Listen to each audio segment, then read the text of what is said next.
ಜಗತ್ತಿನ ಅತ್ಯಂತ ಆಕರ್ಷಕ ಕ್ಷೇತ್ರದಲ್ಲಿ ಆರ್ಥಿಕ ಕ್ಷೇತ್ರವೂ ಒಂದು. ನಿರಂತರವಾಗಿ ವೇಗವಾಗಿ ಬದಲಾಗುವ ಈ ಕ್ಷೇತ್ರದಲ್ಲಿ ಸಂಪತ್ತಿನ ಕ್ರೋಢೀಕರಣವು ಅಭೂತಪೂರ್ವ ಮಟ್ಟವನ್ನು ತಲುಪಿದೆ. ಆರ್ಥಿಕತೆ ಮತ್ತು ಹಣದ ಜಗತ್ತಿನಲ್ಲಿ ಊಹಿಸಲಾಗದ ಸಂಪತ್ತನ್ನು ಸಂಗ್ರಹಿಸಿರುವ ವ್ಯಕ್ತಿಗಳ ಗಣ್ಯ ಗುಂಪು ಅಸ್ತಿತ್ವದಲ್ಲಿದೆ. ಹೆಚ್ಚಿನ ಜನರ ಕಣ್ಣಿಗೆ ಅದೃಷ್ಟದಂತೆ ಕಾಣುವ ಈ ಯಶಸ್ಸು ಸಾಮಾನ್ಯವಾಗಿ ಅವರ ಉದ್ಯಮಶೀಲತೆಯ ಮನೋಭಾವ, ಚುರುಕಾದ ಹೂಡಿಕೆಗಳು ಮತ್ತು ಅಚಲ ನಿರ್ಣಯ ಧೈರ್ಯದ ಫಲಿತಾಂಶವಾಗಿದೆ. ಬನ್ನಿ, ಆರ್ಥಿಕ ಶ್ರೇಣಿಯ ಪರಾಕಾಷ್ಠೆಯಲ್ಲಿರುವ ಜಗತ್ತಿನ 10 ಶ್ರೀಮಂತರ ಬಗ್ಗೆ ಸ್ವಲ್ಪ ಮಾಹಿತಿ ತಿಳಿದುಕೊಳ್ಳೋಣ. ಎಲೋನ್ ಮಸ್ಕ್ 1971ರಲ್ಲಿ ದಕ್ಷಿಣ ಆಫ್ರಿಕಾದಲ್ಲಿ ಜನಿಸಿದ ಮಸ್ಕ್ ಪತ್ರಿಕೆಗಳಿಗೆ ವ್ಯಾಪಾರ ಡೈರೆಕ್ಟರಿಗಳು ಮತ್ತು ನಕ್ಷೆಗಳನ್ನು ಒದಗಿಸುವ ಸಾಫ್ಟ್ವೇರ್ ಕಂಪನಿಯಾದ ಜಿಪ್ಟೊ ಅನ್ನು ಸ್ಥಾಪಿಸಿದರು. ನಂತರ ಮಸ್ಕ್ X.com ಎನ್ನುವ ಆನ್ಲೈನ್ ಪಾವತಿ ಕಂಪನಿ ಸಹ ಸ್ಥಾಪಿಸಿದರು. ಅದಾದ ನಂತರ ಪೇಪಾಲ್ ಆಗಿ ಮಾರ್ಪಟ್ಟಿತು. ಬಾಹ್ಯಾಕಾಶ ಪರಿಶೋಧನೆಗಾಗಿ ಸ್ಪೇಸ್ ಎಕ್ಸ್ ಅನ್ನು ಸ್ಥಾಪಿಸಿದರು.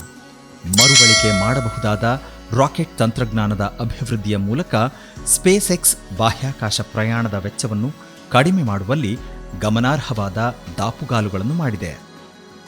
ಸುಸ್ಥಿರತೆಗೆ ಮಸ್ಕ್ ಅವರ ಬದ್ಧತೆಯು ಟೆಸ್ಲಾವನ್ನು ಸ್ಥಾಪಿಸಲು ಕಾರಣವಾಯಿತು.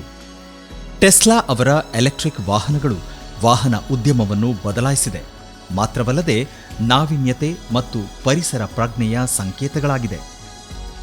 ಮೆದುಳಿನ ಕಂಪ್ಯೂಟರ್ ಇಂಟರ್ಫೇಸ್ಗಳನ್ನು ಅಭಿವೃದ್ಧಿಪಡಿಸುವ ಗುರಿಯನ್ನು ಹೊಂದಿರುವ ನ್ಯೂರಾಲಿಂಕ್ ಮತ್ತು ಸುರಂಗ ಮತ್ತು ಸಾರಿಗೆ ಮೂಲಸೌಕರ್ಯವನ್ನು ಕ್ರಾಂತಿಗೊಳಿಸುವತ್ತ ಗಮನಹರಿಸಲು ದಿ ಬೋರಿಂಗ್ ಕಂಪನಿಯ ಸ್ಥಾಪನೆಗೆ ಕಾರಣವಾಗಿದೆ. ಅವರ ಉದ್ಯಮಶೀಲತೆಯ ಪ್ರಯತ್ನಗಳನ್ನು ಮೀರಿ ಸಾರ್ವಜನಿಕ ಮಾಧ್ಯಮದಲ್ಲಿ, ವಿಶೇಷವಾಗಿ ಟ್ವಿಟರ್ ಖರೀದಿ ಮತ್ತು ಎಲೋನ್ ಮಸ್ಕ್ ಉಪಸ್ಥಿತಿಯು ಅವರ ಸಾರ್ವಜನಿಕ ವ್ಯಕ್ತಿತ್ವಕ್ಕೆ ವಿಶಿಷ್ಟ ಆಯಾಮವನ್ನು ಸೇರಿಸಿದೆ. ಇವರ ಒಟ್ಟಾರೆ ಆಸ್ತಿಯ ಮೌಲ್ಯ ಸುಮಾರು $220.2 ಶತಕೋಟಿ ಅಮೆರಿಕನ್ ಡಾಲರ್. ಬರ್ನಾರ್ಡ್ ಆರ್ನಾಲ್ಟ್ ವ್ಯಾಪಾರ ಮತ್ತು ಫ್ಯಾಷನ್ ಜಗತ್ತಿನಲ್ಲಿ ಪ್ರಮುಖ ವ್ಯಕ್ತಿ. LVMH, ಮೊಯೆಟ್ ಹೆನ್ನೆಸಿ ಲೂಯಿಸ್ ವಿಯಾಟ್ನ ಅಧ್ಯಕ್ಷ ಮತ್ತು ಸಿಇಒ ಆಗಿ ಐಷಾರಾಮಿ ಉದ್ಯಮದಲ್ಲಿ ಅತ್ಯಂತ ಪ್ರಭಾವಶಾಲಿ ವ್ಯಕ್ತಿಗಳಲ್ಲಿ ಒಬ್ಬರಾಗಿ ತಮ್ಮನ್ನು ತಾವು ರೂಪಿಸಿಕೊಂಡಿದ್ದಾರೆ. ಅವರ ಮಾರ್ಗದರ್ಶನದಲ್ಲಿ ಸಂಘಟಿತ ಸಂಸ್ಥೆಯು ಲೂಯಿ ವಿಟಾನ್, ಕ್ರಿಶ್ಚಿಯನ್ ಡಿಯರ್, ಫ್ರೆಂಡಿ ಮತ್ತು ಗಿವೆಂಚ್ ಮುಂತಾದ ಹೆಸರಾಂತ ಬ್ರಾಂಡ್ಗಳನ್ನು ಸೇರಿಸಿಕೊಂಡಿದೆ. ಅವರ ವ್ಯಾಪಾರದ ಸಾಧನಗಳ ಹೊರತಾಗಿ ಆರ್ನಾಲ್ಟ್ ಕಲೆ, ಶಿಕ್ಷಣ ಮತ್ತು ಪರಂಪರೆಯ ಸಂರಕ್ಷಣೆ ಸೇರಿದಂತೆ ವಿವಿಧ ದತ್ತಿ ಕಾರ್ಯಗಳಿಗೆ ಅವರು ಗಮನಾರ್ಹ ದೇಣಿಗೆಗಳನ್ನು ನೀಡಿದ್ದಾರೆ. ಫೌಂಡೇಶನ್ ಲೂಯಿ ವಿಟಾನ್ ಮೂಲಕ ಅವರು ಪ್ಯಾರಿಸ್ನಲ್ಲಿ ವಿಶ್ವ ದರ್ಜೆಯ ವಸ್ತು ಸಂಗ್ರಹಾಲಯವನ್ನು ಸ್ಥಾಪಿಸುವುದರೊಂದಿಗೆ ಕಲೆ ಮತ್ತು ಸಂಸ್ಕೃತಿಯನ್ನು ಬೆಂಬಲಿಸಿದ್ದಾರೆ. ಇವರ ಒಟ್ಟಾರೆ ಆಸ್ತಿಯ ಮೌಲ್ಯ ಸುಮಾರು $216 ಶತಕೋಟಿ ಅಮೆರಿಕನ್ ಡಾಲರ್. ಜೆಫ್ ಬೆಜೋಸ್ ಅಮೆರಿಕಾದ ಹೆಸರಾಂತ ವಾಣಿಜ್ಯೋದ್ಯಮಿ ಮತ್ತು Amazon.comನ ಸ್ಥಾಪಕರು. ಜನವರಿ 12, 1964ರಂದು ಜನಿಸಿದ ಬೆಜೋಸ್ ಅವರ ದೂರದೃಷ್ಟಿಯ ಮನಸ್ಥಿತಿ ಮತ್ತು ನಾವೀನ್ಯತೆಯ ನಿರಂತರ ಅನ್ವೇಷಣೆ ಮತ್ತು ಶಾಪಿಂಗ್ ಮಾಡುವ ವಿಧಾನವನ್ನೇ ಬದಲಾಯಿಸಿತು. ಬೆಜೋಸ್ 1994ರಲ್ಲಿ ತಮ್ಮ ಗ್ಯಾರೇಜ್ನಿಂದ Amazon.com ಅನ್ನು ಆನ್ಲೈನ್ ಪುಸ್ತಕದಂಗಡಿಯಾಗಿ ಪ್ರಾರಂಭಿಸಿದರು. ವರ್ಷಗಳಲ್ಲಿ ಅವರು ಅದನ್ನು ವ್ಯಾಪಕ ಶ್ರೇಣಿಯ ಉತ್ಪನ್ನಗಳನ್ನು ಮತ್ತು ಸೇವೆಗಳನ್ನು ಒದಗಿಸುವ ಜಾಗತಿಕ ಮಾರುಕಟ್ಟೆಯಾಗಿ ಪರಿವರ್ತಿಸಿದ್ದಾರೆ. ಅಲ್ಲದೆ ಪ್ರೈಮ್, ಅಲೆಕ್ಸಾದಂತಹ ಅದ್ಭುತ ತಂತ್ರಜ್ಞಾನಗಳನ್ನು ಪರಿಚಯಿಸಿದ್ದಾರೆ. ಬಾಹ್ಯಾಕಾಶ ಪರಿಶೋಧನೆಗಾಗಿ ಬ್ಲೂ ಒರಿಜಿನ್ ಸ್ಥಾಪಿಸಿದರು. ಈ ಖಾಸಗಿ ಏರೋಸ್ಪೇಸ್ ಕಂಪನಿಯು ಎಲ್ಲರಿಗೂ ಬಾಹ್ಯಾಕಾಶ ಪ್ರಯಾಣವನ್ನು ಮುಕ್ತಗೊಳಿಸುವ ಗುರಿಯನ್ನು ಹೊಂದಿದೆ. ಇವರ ಒಟ್ಟಾರೆ ಆಸ್ತಿಯ ಮೌಲ್ಯ ಸುಮಾರು $147 ಶತಕೋಟಿ US ಡಾಲರ್. ಲ್ಯಾರಿ ಎಲಿಸನ್ ಅವರು ತಂತ್ರಜ್ಞಾನ ಉದ್ಯಮದಲ್ಲಿ ಪ್ರಮುಖ ವ್ಯಕ್ತಿಯಾಗಿದ್ದಾರೆ. ಅವರ ಗಮನಾರ್ಹ ಕೊಡುಗೆಗಳು ಮತ್ತು ಉದ್ಯಮಶೀಲತೆಯ ಯಶಸ್ಸಿಗೆ ಹೆಸರುವಾಸಿಯಾಗಿದ್ದಾರೆ. 1944ರಲ್ಲಿ ಜನಿಸಿದ ಲ್ಯಾರಿ ಎಲಿಸನ್ ಅವರನ್ನು ಕಂಪ್ಯೂಟರ್ ಪ್ರೋಗ್ರಾಮಿಂಗ್ ಆಕರ್ಷಿಸಿತು. 1977ರಲ್ಲಿ ಅವರು ಒರಾಕಲ್ ಅನ್ನು ಸ್ಥಾಪಿಸಿದರು. ಇದು ಡೇಟಾಬೇಸ್ ಉದ್ಯಮದಲ್ಲಿ ಕ್ರಾಂತಿಯನ್ನುಂಟು ಮಾಡಿತು. ಅವರ ನಾಯಕತ್ವದಲ್ಲಿ ಒರಾಕಲ್ ಜಾಗತಿಕ ಶಕ್ತಿ ಕೇಂದ್ರವಾಯಿತು. ವಿಶ್ವದಾದ್ಯಂತ ವ್ಯವಹಾರಗಳಿಗೆ ಅಗತ್ಯವಾದ ಸಾಫ್ಟ್ವೇರ್ ಪರಿಹಾರಗಳನ್ನು ಒದಗಿಸುತ್ತದೆ. ತನ್ನ ವ್ಯಾಪಾರ ಉದ್ಯಮಗಳನ್ನು ಮೀರಿ ಎಲಿಸನ್ ತನ್ನ ಲೋಕೋಪಕಾರ ಮತ್ತು ನೌಕಾಯಾನದ ಪ್ರೀತಿಗೆ ಹೆಸರುವಾಸಿಯಾಗಿದ್ದಾರೆ. ಅವರು ಅನೇಕ ನೌಕಾಯಾನ ತಂಡಗಳಿಗೆ ಪ್ರಾಯೋಜಕರಾಗಿದ್ದಾರೆ ಮತ್ತು 2010ರಲ್ಲಿ ಅಮೆರಿಕ ಕಪ್ ಅನ್ನು ಸಹ ಗೆದ್ದಿದ್ದಾರೆ. ಇವರ ಒಟ್ಟಾರೆ ಆಸ್ತಿಯ ಮೌಲ್ಯ ಸರಿಸುಮಾರು $135.3 ಶತಕೋಟಿ ಅಮೆರಿಕನ್ ಡಾಲರ್. ವಾರೆನ್ ಬಫೆಟ್ ಅವರು ಹಣಕಾಸು ಮತ್ತು ಹೂಡಿಕೆಯ ಜಗತ್ತಿನಲ್ಲಿ ಪ್ರಮುಖ ವ್ಯಕ್ತಿಯಾಗಿದ್ದಾರೆ. ಆಗಸ್ಟ್ 30, 1930ರಂದು ನೆಬ್ರಾಸ್ಕಾದ ಒಮಾಹಾದಲ್ಲಿ ಜನಿಸಿದ ಬಫೆಟ್ ಅವರ ಕಂಪನಿ ಬರ್ಕ್ಫೈರ್ ಹ್ಯಾಥ್ವೇ ಮೂಲಕ ಜಾಗತಿಕವಾಗಿ ಶ್ರೀಮಂತ ವ್ಯಕ್ತಿಗಳಲ್ಲಿ ಒಬ್ಬರಾಗಿದ್ದಾರೆ. ಅವರು ಚಿಕ್ಕ ವಯಸ್ಸಿನಲ್ಲಿ ಹೂಡಿಕೆ ಮಾಡುವ ಆಸಕ್ತಿಯನ್ನು ಬೆಳೆಸಿಕೊಂಡರು ಮತ್ತು 11ನೇ ವಯಸ್ಸಿನಲ್ಲಿ ತಮ್ಮ ಮೊದಲ ಷೇರುಗಳನ್ನು ಖರೀದಿಸಿದರು. ವಾರೆನ್ ಬಫೆಟ್ ಇತಿಹಾಸದ ಅತ್ಯಂತ ಯಶಸ್ವಿ ಹೂಡಿಕೆದಾರರಲ್ಲಿ ಒಬ್ಬರೆಂದು ವ್ಯಾಪಕವಾಗಿ ಪರಿಗಣಿಸಲ್ಪಟ್ಟಿದ್ದಾರೆ. ಬಫೆಟ್ ಅವರ ಅಸಾಧಾರಣ ಹೂಡಿಕೆ ದಾಖಲೆ ಮತ್ತು ವ್ಯವಹಾರದ ಕುಶಾಗ್ರಮತಿಯಿಂದಾಗಿ ಒರಾಕಲ್ ಆಫ್ ಒಮಾಹಾ ಎಂದು ಸಾಮಾನ್ಯವಾಗಿ ಉಲ್ಲೇಖಿಸಲಾಗುತ್ತದೆ. ಬಫೆಟ್ ಅವರು ವಿಶ್ವದ ಅತ್ಯಂತ ಶ್ರೀಮಂತ ವ್ಯಕ್ತಿಗಳಲ್ಲಿ ಒಬ್ಬರಾಗಿದ್ದರೂ ಸಹ ಅವರು ಸರಳ ನಡವಳಿಕೆ ಮತ್ತು ಮಿತವ್ಯಯದ ಜೀವನ ಶೈಲಿಗೆ ಹೆಸರುವಾಸಿಯಾಗಿದ್ದಾರೆ. ಬಿಲ್ ಮತ್ತು ಮೆಲಿಂಡಾ ಗೇಟ್ಸ್ ಫೌಂಡೇಶನ್ ಮೂಲಕ ಅವರು ತಮ್ಮ ಸಂಪತ್ತಿನ ಬಹುಪಾಲು ಭಾಗವನ್ನು ಲೋಕೋಪಕಾರಿ ಕಾರ್ಯಗಳಿಗೆ ನೀಡಲು ವಾಗ್ದಾನ ಮಾಡಿದ್ದಾರೆ. ಇವರ ಇಂದಿನ ಒಟ್ಟಾರೆ ಆಸ್ತಿಯ ಮೌಲ್ಯ ಸರಿಸುಮಾರು $117 ಶತಕೋಟಿ American dollar. Bill Gates October 28, 1955ರಂದು ಜನಿಸಿದ ಬಿಲ್ ಗೇಟ್ಸ್ ನಾವೀನ್ಯತೆ, ಲೋಕೋಪಕಾರ ಮತ್ತು ತಾಂತ್ರಿಕ ಕ್ರಾಂತಿಗೆ ಪ್ರತಿಧ್ವನಿಸುವ ಹೆಸರು. ಮೈಕ್ರೋಸಾಫ್ಟ್ನ ಸಂಸ್ಥಾಪಕರಾಗಿದ್ದಾರೆ. ಗೇಟ್ಸ್ ನಮ್ಮ ಪ್ರಪಂಚದ ಡಿಜಿಟಲ್ ತಂತ್ರಜ್ಞಾನವನ್ನು ರೂಪಿಸುವಲ್ಲಿ ಪ್ರಮುಖ ಪಾತ್ರ ವಹಿಸಿದ್ದಾರೆ. ಅವರ ಬಾಲ್ಯದ ಸ್ನೇಹಿತ ಪಾಲ್ ಅಲೆನ್ ಜೊತೆಗೆ 1975ರಲ್ಲಿ ಮೈಕ್ರೋಸಾಫ್ಟ್ ಅನ್ನು ಸ್ಥಾಪಿಸಿದರು. ಗೇಟ್ಸ್ ಮಾರ್ಗದರ್ಶನದಲ್ಲಿ ಕಂಪನಿಯು MS-DOS ಮತ್ತು ವಿಂಡೋಸ್ನಂತಹ ಅದ್ಭುತ ಉತ್ಪನ್ನಗಳನ್ನು ಪರಿಚಯಿಸಿತು. ವೈಯಕ್ತಿಕ ಕಂಪ್ಯೂಟಿಂಗ್ನಲ್ಲಿ ಕ್ರಾಂತಿಯನ್ನುಂಟು ಮಾಡಿತು.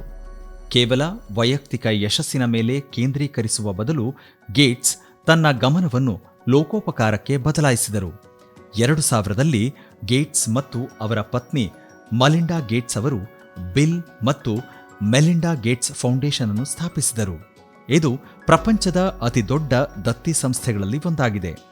ಈ ಸಂಸ್ಥೆಯ ಮೂಲಕ ರೋಗಗಳ ನಿರ್ಮೂಲನೆ ಮಾಡಲು ಮತ್ತು ಅಭಿವೃದ್ಧಿಶೀಲ ರಾಷ್ಟ್ರಗಳಲ್ಲಿ ಶಿಕ್ಷಣ ಮತ್ತು ಆರೋಗ್ಯವನ್ನು ಸುಧಾರಿಸಲು ಗೇಟ್ಸ್ ಶತಕೋಟಿ ಡಾಲರ್ಗಳನ್ನು ದಾನ ಮಾಡಿದ್ದಾರೆ.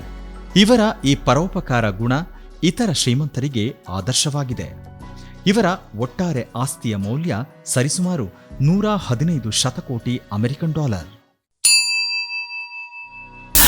ಲ್ಯಾರಿ ಪೇಜ್ ನಾವಿಂದು ಅತಿಯಾಗಿ ಬಳಸುವ, ನಮಗೆ ಎಲ್ಲ ರೀತಿಯ ಮಾಹಿತಿಗಳನ್ನು ನೀಡುವ ಗೂಗಲ್ ಎಂಬ ಮಹಾಕ್ರಾಂತಿಗೆ ನಾಂದಿ ಹಾಡಿದವರು ಇವರೇ ಲ್ಯಾರಿ ಪೇಜ್.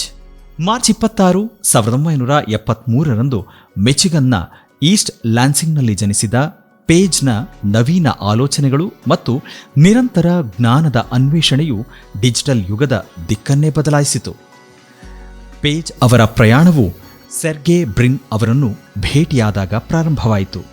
ಒಟ್ಟಿಗೆ ಅವರು ಸಮರ್ಥ ಸರ್ಚ್ ಎಂಜಿನ್ ಪರಿಕಲ್ಪನೆಯನ್ನು ಅಭಿವೃದ್ಧಿಪಡಿಸಿದರು. ಇದು 1998ರಲ್ಲಿ ಗೂಗಲ್ನ ರಚನೆಗೆ ಕಾರಣವಾಯಿತು. ಇದು ವಿಶ್ವದಾದ್ಯಂತ ಲಕ್ಷಾಂತರ ಬಳಕೆದಾರರಿಗೆ ತ್ವರಿತವಾಗಿ ಹುಡುಕಾಟದ ಎಂಜಿನ್ ಆಯಿತು. ಗೂಗಲ್ನ ಸಿಇಒ ಆಗಿ ಕಂಪನಿಯ ಬೆಳವಣಿಗೆ ಮತ್ತು ಯಶಸ್ಸಿನಲ್ಲಿ ಪೇಜ್ ನಿರ್ಣಾಯಕ ಪಾತ್ರವನ್ನು ವಹಿಸಿದರು. ಇವರ ನಾಯಕತ್ವ, ಬುದ್ಧಿವಂತಿಕೆ ಜಿಮೇಲ್, ಗೂಗಲ್ ಮ್ಯಾಪ್ಸ್ ಮತ್ತು ಆಂಡ್ರಾಯ್ಡ್ನಂತಹ ಅದ್ಭುತ ಉತ್ಪನ್ನಗಳ ಅಭಿವೃದ್ಧಿಗೆ ಕಾರಣವಾಯಿತು.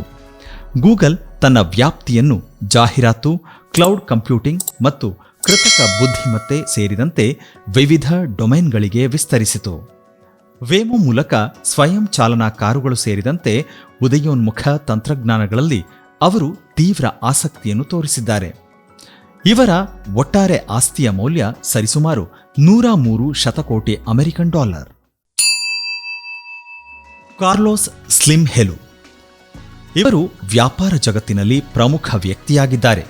ಇವರ ಅಸಾಧಾರಣ ಉದ್ಯಮಶೀಲ ಕೌಶಲ್ಯಗಳು ಮತ್ತು ಅಪಾರ ಸಂಪತ್ತಿಗೆ ಹೆಸರುವಾಸಿಯಾಗಿದ್ದಾರೆ. ಜನವರಿ 28, 1940ರಂದು ಮೆಕ್ಸಿಕೋ ನಗರದಲ್ಲಿ ಜನಿಸಿದ ಸ್ಲಿಮ್ ಜಾಗತಿಕವಾಗಿ ಶ್ರೀಮಂತ ವ್ಯಕ್ತಿಗಳಲ್ಲಿ ಒಬ್ಬರಾಗಿ ಹೊರಹೊಮ್ಮಿದ್ದಾರೆ. ವಿವಿಧ ಉದ್ಯಮಗಳಿಗೆ ಗಮನಾರ್ಹ ಕೊಡುಗೆ ನೀಡಿದ್ದಾರೆ. ಸ್ಲಿಮ್ರ ಯಶಸ್ಸು ದೂರ ಸಂಪರ್ಕದಲ್ಲಿ ಅವರ ಪಾಲ್ಗೊಳ್ಳುವಿಕೆಯಿಂದ ಉಂಟಾಗುತ್ತದೆ. ಅವರು ಮೆಕ್ಸಿಕೋದ ಅತಿದೊಡ್ಡ ದೂರಸಂಪರ್ಕ ಕಂಪನಿಯಾದ ಟೆಲ್ಮೆಕ್ಸ್ ಅನ್ನು ಸ್ವಾಧೀನಪಡಿಸಿಕೊಂಡರು ಮತ್ತು ಅದನ್ನು ಜಾಗತಿಕ ಶಕ್ತಿ ಕೇಂದ್ರವಾಗಿ ಪರಿವರ್ತಿಸಿದರು.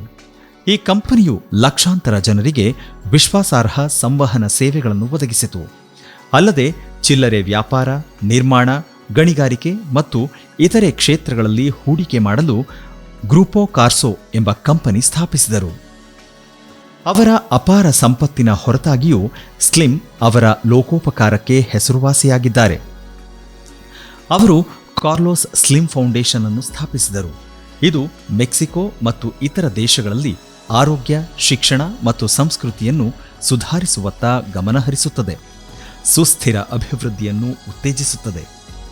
ಇವರ ಇಂದಿನ ಒಟ್ಟಾರೆ ಆಸ್ತಿಯ ಮೌಲ್ಯ ಸರಿಸುಮಾರು 101.5 ಶತಕೋಟಿ ಅಮೆರಿಕನ್ ಡಾಲರ್. ಮಾರ್ಕ್ ಜುಕರ್ಬರ್ಗ್ ಫೇಸ್ಬುಕ್ನ ಸಂಸ್ಥಾಪಕ ಮತ್ತು ಸಿಇಒ ಮಾರ್ಕ್ ಜುಕರ್ಬರ್ಗ್ ನಮ್ಮ ಕಾಲದ ಡಿಜಿಟಲ್ ಕ್ರಾಂತಿಯೊಂದಿಗೆ ಜೋಡಣೆಯಾಗಿರುವ ಹೆಸರು.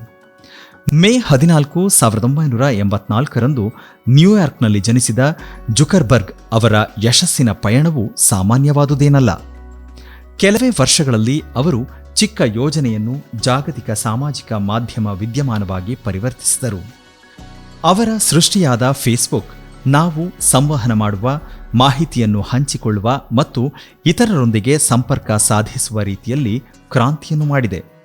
2 ಬಿಲಿಯನ್ಗಿಂತಲೂ ಹೆಚ್ಚು ಸಕ್ರಿಯ ಬಳಕೆದಾರರೊಂದಿಗೆ ಫೇಸ್ಬುಕ್ ನಮ್ಮ ದೈನಂದಿನ ಜೀವನದ ಅವಿಭಾಜ್ಯ ಅಂಗವಾಗಿದೆ. ಅತ್ಯಂತ ಜನಪ್ರಿಯ ವಾಟ್ಸ್ಆಪ್, ಇನ್ಸ್ಟಾಗ್ರಾಂ ಸಹ ಇವರ ಮೆಟಾ ಕಂಪನಿಯ ಅಡಿಯಲ್ಲಿದೆ. ತಮ್ಮ ಉದ್ಯಮಶೀಲತೆಯ ಸಾಮರ್ಥ್ಯದ ಆಚೆಗೆ ಜುಕರ್ಬರ್ಗ್ ಸಾಮಾಜಿಕ ಜವಾಬ್ದಾರಿಯ ಬದ್ಧತೆಯನ್ನು ತೋರಿಸಿದ್ದಾರೆ. ಚಾನ್ ಜುಕರ್ಬರ್ಗ್ ಇನಿಷಿಯೇಟಿವ್ನಂತಹ ಉಪಕ್ರಮಗಳ ಮೂಲಕ ಶಿಕ್ಷಣ, ಆರೋಗ್ಯ ಮತ್ತು ವೈಜ್ಞಾನಿಕ ಸಂಶೋಧನೆಯಂತಹ ಜಾಗತಿಕ ಸಮಸ್ಯೆಯನ್ನು ನಿಭಾಯಿಸುವ ಗುರಿಯನ್ನು ಅವರು ಹೊಂದಿದ್ದಾರೆ. ಇವರ ಒಟ್ಟಾರೆ ಆಸ್ತಿಯ ಮೌಲ್ಯ ಸುಮಾರು 99.2 ಶತಕೋಟಿ ಅಮೆರಿಕನ್ ಡಾಲರ್. ಸೆರ್ಗೆ ಬ್ರಿನ್ ತಾಂತ್ರಿಕ ತೇಜಸ್ಸಿಗೆ ಸಮಾನಾರ್ಥವಾದ ಹೆಸರು. ವಿಶ್ವದ ಅತ್ಯಂತ ಪ್ರಭಾವಶಾಲಿ ಕಂಪನಿಗಳಲ್ಲಿ ಒಂದಾದ ಗೂಗಲ್ನ ಸಹ ಸಂಸ್ಥಾಪಕರಾಗಿದ್ದಾರೆ. ರಷ್ಯಾದ ಮಾಸ್ಕೋದಲ್ಲಿ ಆಗಸ್ಟ್ 21, 1973ರಂದು ಜನಿಸಿದರು. 1979ರಲ್ಲಿ ಅವರ ಕುಟುಂಬವು ಉತ್ತಮ ಜೀವನಕ್ಕಾಗಿ ಅಮೆರಿಕ ದೇಶಕ್ಕೆ ವಲಸೆ ಬಂದಿತು. ಬ್ರಿನ್ ತನ್ನ ಶಿಕ್ಷಣವನ್ನು ಸ್ಟ್ಯಾನ್ಫೋರ್ಡ್ ವಿಶ್ವವಿದ್ಯಾಲಯದಲ್ಲಿ ಮುಂದುವರಿಸಿದರು. ಅಲ್ಲಿ ಅವರು ಲ್ಯಾರಿ ಪೇಜ್ ಅವರನ್ನು ಭೇಟಿಯಾದರು. ಅವರೊಂದಿಗೆ ನಂತರ ಅವರು ಗೂಗಲ್ ಅನ್ನು ಸಹ ಸಂಸ್ಥಾಪಿಸಿದರು. 1998ರಲ್ಲಿ ಗೂಗಲ್ನ ಪ್ರಾರಂಭವು ಹೊಸ ಯುಗದ ಆರಂಭವನ್ನು ಗುರುತಿಸಿತು. ಬ್ರಿನ್ನ ಅದ್ಭುತ ಅಲ್ಗ್ಯಾರಿದಮ್ ಬಳಕೆದಾರರಿಗೆ ಹೆಚ್ಚು ಸೂಕ್ತವಾದ ಹುಡುಕಾಟ ಫಲಿತಾಂಶಗಳನ್ನು ಒದಗಿಸುತ್ತದೆ. ಗೂಗಲ್ನ ಹೊರತಾಗಿ ಬ್ರಿನ್ನ ಪ್ರಭಾವವು ಅತ್ಯಾಧುನಿಕ ತಂತ್ರಜ್ಞಾನಗಳಿಗೆ ವಿಸ್ತರಿಸಿದೆ. ವರ್ಚುವಲ್ ರಿಯಾಲಿಟಿ ಸಾಮರ್ಥ್ಯಗಳೊಂದಿಗೆ ಧರಿಸಬಹುದಾದ ಕಂಪ್ಯೂಟರ್ ಗೂಗಲ್ ಗ್ಲಾಸ್ನ ಅಭಿವೃದ್ಧಿಯನ್ನು ಮುನ್ನಡೆಸಿದರು. ಉತ್ಪನ್ನವು ಸವಾಲುಗಳನ್ನು ಎದುರಿಸಿದರೂ ಇದು ಹೊಸತನ್ನು ಅನ್ವೇಷಿಸಲು ಬ್ರಿನ್ಗೆ ಬದ್ಧತೆಯನ್ನು ಪ್ರದರ್ಶಿಸಿತು. ಬ್ರಿನ್ನ ಪ್ರಭಾವವು ಕೇವಲ ತಾಂತ್ರಿಕ ಕ್ಷೇತ್ರಕ್ಕೆ ಸೀಮಿತವಾಗಿಲ್ಲ. ಬ್ರಿನ್ ಓಜಿಕ್ಸ್ ಫೌಂಡೇಶನ್ ಮೂಲಕ ಅವರು ಶಿಕ್ಷಣ, ವೈಜ್ಞಾನಿಕ ಸಂಶೋಧನೆ ಮತ್ತು ಜಾಗತಿಕ ಆರೋಗ್ಯ ಕ್ರಮಗಳು ಸೇರಿದಂತೆ ಹಲವಾರು ಕಾರಣಗಳನ್ನು ಬೆಂಬಲಿಸಿದ್ದಾರೆ. ಜಗತ್ತಿನಲ್ಲಿ ಸಕಾರಾತ್ಮಕ ಬದಲಾವಣೆಯನ್ನು ಮಾಡುವ ಅವರ ಉದ್ದೇಶ ಆದರ್ಶಮಯವಾಗಿದೆ. ಇವರ ಆಸ್ತಿಯ ಒಟ್ಟಾರೆ ಮೌಲ್ಯ ಸರಿಸುಮಾರು 98.6 ಶತಕೋಟಿ ಅಮೆರಿಕನ್ ಡಾಲರ್. ವಿಶ್ವದ ಈ ಅಗ್ರ 10 ಶ್ರೀಮಂತ ವ್ಯಕ್ತಿಗಳು ಸಂಪತ್ತು ಮತ್ತು ಯಶಸ್ಸನ್ನು ಪ್ರತಿನಿಧಿಸುತ್ತಾರೆ. ಅವರ ಸಾಧನೆಗಳು ಜಾಗತಿಕ ವ್ಯಾಪಾರ ಕ್ಷೇತ್ರದಲ್ಲಿರುವ ನಂಬಲಾಗದ ಸಾಧನೆಗಳನ್ನು ಪ್ರದರ್ಶಿಸುತ್ತವೆ. ಆದ್ದರಿಂದ ಸಮರ್ಥನೀಯ ಮತ್ತು ಅಂತರ್ಗತ ಆರ್ಥಿಕ ಬೆಳವಣಿಗೆ ಸಾಧಿಸಲು ಸಂಪನ್ಮೂಲಗಳು ಮತ್ತು ಅವಕಾಶಗಳ ಹೆಚ್ಚು ಸಮಾನ ಹಂಚಿಕೆಗಾಗಿ ಶ್ರಮಿಸುವುದು ಅತ್ಯಗತ್ಯ. ಪ್ರಯತ್ನಗಳು ನಿರಂತರವಿದ್ದರೆ ನಿಮ್ಮ ಹೆಸರು ಈ ಸಾಲಿನಲ್ಲಿರುತ್ತದೆ.